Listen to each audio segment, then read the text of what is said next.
నాగయ్య కళాక్షేత్రంలో ఉన్న శ్రీకృష్ణదేవరాయలు విగ్రహం వద్ద టీడీపీ పార్టీ జిల్లా ఉపాధ్యక్షులు కాజూరు బాలాజీ ఆధ్వర్యంలో కూటమి పార్టీలకు చెందిన బలిజ నేతలు సమావేశమయ్యారు. ఈ సందర్భంగా టీడీపీ జిల్లా ఉపాధ్యక్షులు కాజూరు బాలాజీ, చూడా చైర్మన్ కటారి హేమలత మాట్లాడుతూ వ్యక్తిగతంగా తీవ్ర విమర్శలు ఎదురైనా ముఖ్యమంత్రి చంద్రబాబు నాయుడు సంయమనం పాటించాలని చెప్పడం ఆయన సంస్కారానికి నిదర్శనమన్నారు. మహిళలు నోటితో ఉచ్చరించడానికి కూడా అసహ్యపడే పదాలను బహిరంగంగా మాట్లాడటం ఎంతవరకు సబబు అని ప్రశ్నించారు. చంద్రబాబు నాయుడు విజ్ఞత కారణంగానే పార్టీ కార్యకర్తలు సహనంతో వ్యవహరిస్తున్నారని తెలిపారు. అనంతరం కాజూరు బాలాజీ మాట్లాడుతూ అంబటి రాంబాబు సంస్కారహీనంగా వ్యవహరిస్తున్నారని విమర్శించారు. ముఖ్యమంత్రిని విమర్శిస్తే ఊరుకునే పరిస్థితి లేదని స్పష్టం చేశారు. వైఎస్సీపీ అరాచకాలకు ఇప్పటికైనా ముగింపు పలకాలని, లేకపోతే ప్రజలే తగిన బుద్ధి చెబుతారని హెచ్చరించారు. ఈ కార్యక్రమంలో కూటమి నాయకులు చందుకుమార్, యశ్వంత్ రాయల్, కోలా కిరణ్, యువత అధ్యక్షులు రాజేష్ తదితరులు పాల్గొన్నారు. కాపు కార్పొరేషన్ పెట్టడం కానివ్వండి, పదవులు ఇవ్వటంలో కానివ్వండి, అన్నిట్లో ప్రియారిటీ ఇచ్చారు. రిజర్వేషన్ కూడా గత వయసు ఇవన్నీ కూడా అందరూ కేవలం వాళ్ళకి ఓటుగా కాపు కులస్తుల మధ్య చిచ్చు పెట్టి వాళ్ళకి గొడవలు పెట్టడం కాబట్టి అందరికీ మేము తెలియజేయడం ఏమంటే దీంట్లో కులాన్ని రాజు రాము ఏదైతే ఇచ్చాడో దాని ప్రతిఫలంగా ఈ రోజు అతను చదివి అదే చంద్రబాబు నాయుడు గారు, జగన్ భారతి గారు, తెలుగుదేశం పార్టీ కార్యకర్త ఏదో ఒక వర్డ్ ఇచ్చాడు, అతని ఇంటనే కూడా అరెస్ట్ చేసి అంటే చంద్రబాబు నాయుడు గారు ఇంతగా యాక్షన్ తీసుకుంటున్నారు. అదే వైఎస్ జగన్మోహన్ రెడ్డి ఎందుకు ఇంత యాక్షన్ తీసుకుంటున్నారు?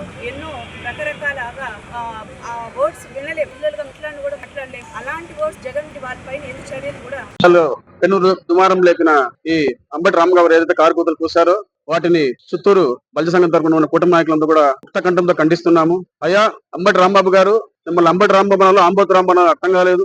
మీరు ఒక శాసనసభ్యులుగా చేశారు, మంత్రిగా చేశారు. అలాంటి వ్యక్తి ఒక సీనియర్ నాయకుడైన ఒక 4 సార్లు ముఖ్యమంత్రిగా చేస్తూ 9వ సారి ఎమ్మెల్యేగా ఉంటూ 75 వయసులో అనునిత్యం రాష్ట్రం కోసం పాటుపడుతున్న ఒక ముఖ్యమంత్రి గారిని అలాంటి అనుచిత వ్యాఖ్యలు చేయొచ్చా? ఒకసారి ఆలోచించుకోవాలి. అదే విధంగా రాజకీయం అన్నాక విమర్శలు, ప్రతి విమర్శలు సబబే, కానీ దాన్ని హోందాగా ఉండాలి. విమర్శలు అనేది కుటుంబం జోలికి వెళ్ళకూడదు. మీకు ఒక కుటుంబం అనేది దయచేసి ఉందని ఆలోచించుకోండి.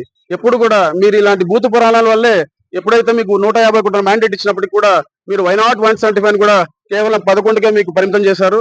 అదే మా కూటమి ప్రభుత్వానికి 164 శాసనసభ్యులు ఇచ్చారు. మీరు ఇదే కొనసాగిస్తే కనుక ఈ 11లో ఒకటి పోయి సింగిల్ డిజిట్ అనేది గుర్తుపట్టాల్సిన ఆవశ్యకత ఎంతైనా ఉంది.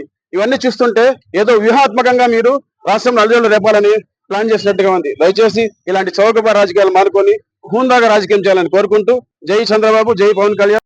ఈ రోజు రాష్ట్రంలో జరుగుతున్న విషయాలన్నీ గమనించుకుంటే అంబటి రాంబాబు అనే ఒక సంస్కారం లేని వ్యక్తి మన రాష్ట్ర ముఖ్యమంత్రి, రాష్ట్రంలో ఉన్న వాళ్ళందరికంటే ఒక సీనియర్ విజనరీ లీడర్ ని నోటికొచ్చిన మాట్లాడినా కూడా అతనిపై దాడి చేయకూడదు, క్యాడర్ ఇంటికి పోకూడదు అనే రకంగా మాట్లాడుతున్నారు. అంబటి రాంబాబు గారి కుమార్తె పవన్ కళ్యాణ్ గారిని ప్రశ్నిస్తోంది ఈ రోజు కాపు కులం మీద దాడి జరిగితే మీరు ఏం చేస్తున్నారని. ఏ రోజన్నా మీ వల్ల కాపు కులానికి ఒక నయా పైసా ఉపయోగం జరిగిందా అని ఈ రోజు వాళ్ళ కుటుంబాన్ని నేను ప్రశ్నిస్తున్నా. అమ్మా, నీ తండ్రి ఏ రోజు కూడా కాపు కులం కోసం పనిచేయలేదు. రాజశేఖర రెడ్డి కుటుంబానికి కానీ జగన్మోహన్ రెడ్డి కుటుంబానికి బంటుగా పనిచేస్తున్నారు తప్పితే మీరు వైఎస్ఆర్సీపీ నాయకులు, కాపు నాయకులు కాదు.